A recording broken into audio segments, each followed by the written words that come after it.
One of the most powerful local government figures of his generation has retired. A lot of people have said a lot of very nice things about outgoing Greater Manchester Combined Authority Chief Executive Eamonn Boylan since he announced his intention to stand down. But how does Boylan himself reflect on his 42-year career as a public servant? I'm Dan Whelan, Deputy Editor at Place Northwest, and in this podcast you will hear from Eamonn Boylan about his proudest moments, the relationships that shaped his career, and why he moved to Greater Manchester and never left. Many people relish the rest retirement brings. Others dread stepping into a new phase of life. Eamonn Boylan does not fit into either category. A little bit ambivalent. At one level, I'm really looking forward to it. I've done 42 years without a break, so it's something to look forward to. And another level, it's a big change. It's a step into a bit of the unknown. So what does life after public service look like for Eamonn Boylan? Overall, I'm looking forward to it, and my wife always says when asked what's he going to do when he retires, she says he's going to do as he's told. I haven't picked up a golf club in over 10 years, so I might give it another go. I'm not going hunting for a portfolio. I'm just going to see if anything interesting pops up. Some of Boylan's hours will be filled with work in Stockport. He has been asked to stay on as the chair of the Stockport Mayoral Development Corporation, a role he took on following the death of his mentor and friend, Sir Bob Kerslake. But when Stockport said to me, would I do that in order to just keep stability, because they obviously didn't want to go out and start to recruit a person immediately after Lord Kerslake had died. I was delighted to do that, and I'll carry on for as long as they want me to do that, because he's established a real legacy there and momentum. Ask almost anyone who has worked with Boylan, and they will tell you what a huge loss he will be to Greater Manchester. Despite the sadness at his departure, there is a general air of confidence that his successor will be able to adequately fill his shoes. He will be replaced by Stockport Council Chief Executive Caroline Simpson. It's not the first time the outgoing Chief Executive has given Simpson a job. I recruited her to the Director of Development role in Stockport, and I'm pretty embarrassed by saying this, she's probably the best appointment I've ever made. She's a great leader. She's not a heroic leader. She leads by guidance and by consent. She has all the qualities, I think, that you need to be able to do the plate spinning, and she carries huge respect amongst her peers. And I've not met anyone who's had a bad word to say about the appointment. And I think we're really, really lucky to have her, to be honest. As Boylan prepares to hand over the baton to Simpson, he has been reflecting on a career that began in Manchester more than 4 decades ago. After graduating with a degree in English and American Literature from the University of Manchester in the early 1980s, a course Boylan admits he nearly flunked, he joined Manchester City Council. He was posted first to the Housing Office in Miles Platting, an area of the city that years later would undergo drastic transformation. From there, he was drafted into the project team leading the transformation of Hume, a project he describes as an enormous undertaking and not without controversy.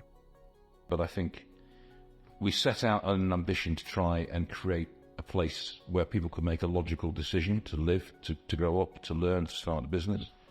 And I think that's what we've done to a degree. It's by no means perfect, but as an example of integrated, joined-up urban regeneration, I think it stood the test of time. It was Sir Howard Bernstein who put Boylan on the Hume job. The former Manchester City Council Chief Executive taught him a lot. It's quite a big vote of confidence, because it was the big flagship project that we were trying to do with at the time. And, he nurtured me, I'd learned from him. He taught me the Greater Manchester way, which is don't run around worrying about the money. Just determine what it is that's important and then find a way of getting there. And that's always been the approach that I've tried to take as a result of working with Howard. And, he utterly tireless, utterly relentless, but utterly compassionate. Absolutely, and everyone thinks he's a private sector developer dressed up as a public servant. He's not. He was a public servant who knew the power of private investment to help deliver the outcomes that he wanted for his city. As well as his role as GMCA Chief Executive, Boylan has, since 2017, also held the top job at Transport for Greater Manchester. In recent years, there has been a laser-like focus on the city region's connectivity, particularly when it comes to buses. Last year, Greater Manchester took control of its bus network as part of an aspiration to create a London-style integrated transport system. We've led the way, people stood back, the whole nation stood back waiting for us to fail, to be perfectly honest, and we haven't. And I think that's something that we can be very, very proud of. And it's not because we wanted to publicly own the buses, it's because we wanted to be able to make sensible decisions for people to understand about how you integrate trams and buses and active travel and ultimately trains, which is the next part of the Trailblazer do. It has been the job of Boylan and others to work behind the scenes, pulling the various policy levers and having the conversations required to make Andy Burnham's vision of a fully integrated transport system a reality. It's hard to argue with Andy Burnham's popularity as mayor. He's been elected to the post 3 times. However, when GM first embarked on its mayoral journey, there was trepidation. Did we have a sense of nervousness about it at the start? Because we didn't know how a mayoral system would really work. And then when you get a mayor with the profile of Andy and the dynamism and the energy and the drive of Andy coming into that space, it caused a few ripples, to say the least. Never have those ripples been more pronounced than during the pandemic, when Burnham went to war with the government about its lockdown policies. Greater Manchester, Burnham felt, was being treated unfairly by Whitehall, and he did not shy away from making his feelings heard. And at the time, I did have a sharp intake of breath, and he said, "What?" But actually, what he said was justified. What he said was right. Because what we were seeing was a myopic view from government that basically devalued the regions. And he was absolutely right for him to say what he said. As I said, most of the time during the pandemic, the relationship with government was good. We managed to help augment and deliver programs faster here than in other places. But that needed saying at the time. Because what was being proposed, like putting GM into a different tier with a lower level of remuneration for furloughed workers than was going to be paid in London. Hang on a minute, that's just not right. And I'm proud of him. While Boylan has enjoyed a positive working relationship with the mayor, he admits that being the person in charge of corralling 10 boroughs, each with their own needs and ideas, has not always been easy. There are times he has had to bang heads together and act as mediator and peacekeeper, but generally the spirit of collaboration prevails in Greater Manchester.